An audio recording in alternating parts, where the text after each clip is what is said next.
No, no, I don't. I give up. No, no, no, no, I don't. I give up.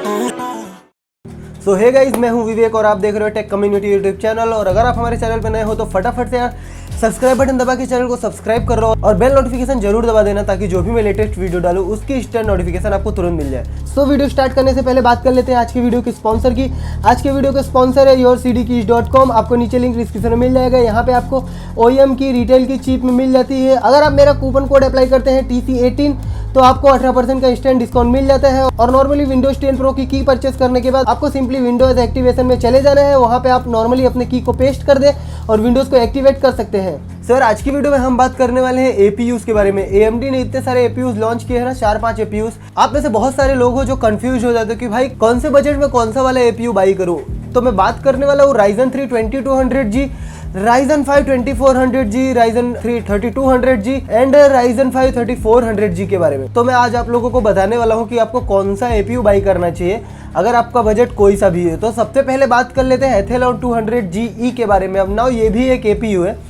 जिन लोगों को पता नहीं है मैं आपको बता दूं कि ये एक APU है। ये एक सबसे कम बजट वाला APU है। ये आता है 3500 रुपीज़ में और ये आपको ऑफर करता है Vega 3 की ग्राफिक्स। अब अगर आपका बजट ज़्यादा है और अगर आप इससे ऊपर जाना चाहते हो तो आपको मिलेगा Ryzen 3 2200G जो कि आपको ऑफर करेगा Vega 8 ग्राफिक्स एंड वो आएगा आपको ऑलमोस्ट 6500 से लेके 7000 रुपीज़ के आसपास। तो यहाँ पे काफ़ी कंफ्यूजन क्रिएट है लोगों के अंदर। और आज की वीडियो में अगर आप एंड तक वीडियो देख लेते हो और आप सोच रहे थे कि भाई मैं कोई APU वाला गेमिंग बिल्ड करने वाला हूँ तो आपकी सारी कंफ्यूजन दूर करने वाला हूँ। सो सबसे पहले मैं आपको बता देता हूँ, अगर आपका बजट 3500 रुपये है या फिर 4000 रुपये और आपको ग्राफिक कार्ड में इन्वेस्ट नहीं करना है तो आप आँख बंद करके Athlon 200GE ले सकते हो। नाउ इसमें आपको Vega 3 का ग्राफिक मिल जाता है। काफ़ी ठीक ठाक सा प्रोसेसर है और यहाँ पे आपको काफ़ी फ्यूचर प्रूफ अपग्रेड्स भी मिल जाएंगे। अगर आप A320 का एक मदरबोर्ड लगाते हो तो आप फ्यूचर में A320 वाले मदरबोर्ड में, मतलब AM4 वाले सॉकेट जो मदरबोर्ड आते हैं उसमें आप Ryzen 3 2200G लगा पाओगे, 2400G लगा पाओगे, साथ में ग्राफिक कार्ड भी पेयर कर सकते हो। तो थोड़ा सा अपग्रेडेबिलिटी भी आपको यहाँ पे देखने मिल जाती है। तो अगर आपका बजट 4000 रुपये है तो आप आंख बंद करके 3500 रुपये में Athlon 200GE खरीद सकते हो। Vega 3 के ग्राफिक के साथ आता है। नाउ बात करते हैं Ryzen 3 2200G and Ryzen 3 3200G के बारे में। क्या आपको 3200G खरीदना चाहिए 2200G को छोड़कर? अब लोग यार कंफ्यूज है कि 3200G खरीदे या 2200G खरीदे। अब देखो 2200G यार 1000 रुपये आपको कम मिलता है प्राइस उसकी जो है 3200G से अगर आपको उसको कंपेयर करो। बट आपको जो फ्रीक्वेंसीज है वो थोड़ा सा आपको एक्स्ट्रा मिलती है 3200G में।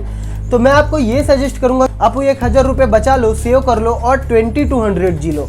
देखो 2200G लेने का एक और रीज़न है क्योंकि 2200G को अगर आप थोड़ा सा ओवरक्लॉक कर दोगे ना तो वो ऑलमोस्ट आपको सिमिलर परफॉर्मेंस ऑफर करने वाला है 3200G जितना।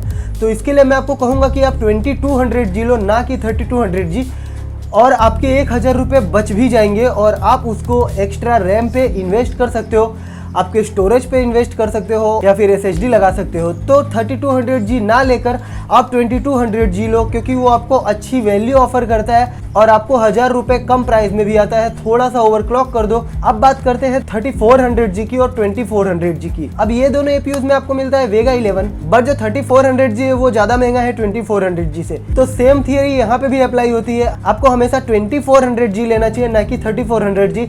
और 2400G में भी आपको कुछ पैसे बच जाएंगे और उसको भी आप ओवरक्लॉक कर सकते हो तो आपको सिमिलर परफॉर्मेंस मिलेगी। ज़्यादा FPS में आपको डिफरेंस नहीं मिलने पता चलेगा। ऑलमोस्ट एक या ओवरक्लॉक करने के बाद ऑलमोस्ट आपको 1 या 2 FPS का डिफरेंस देखने मिलेगा। बट आप 1 या 2 FPS के लिए यार 1000-1500 रुपये वेस्ट मत करो।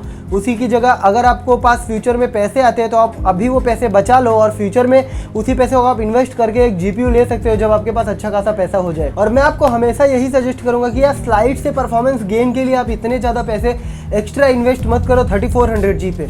तो यार ये वीडियो देखने के बाद आपके सारे डाउट्स क्लियर हो गए होंगे कि आपको कौन सा APU लेना चाहिए अगर आप एक नेक्स्ट गेमिंग बिल्ड करने वाले थे। और अगर आपके अभी भी कोई डाउट्स मन में रह गए हैं तो आप बेझिझक नीचे कमेंट सेक्शन में जाके कमेंट कर सकते हो और पूछ सकते हो कि भाई कौन सा वाला APU आपको लेना चाहिए। तो बस यार आज के वीडियो में इतना ही। अगर आपको वीडियो पसंद आया हो तो यार फटाफट से यार वीडियो को लाइक कर दो क्योंकि आप लोग लाइक नहीं करते और वीडियो को बनाने में काफ़ी मेहनत लगती है।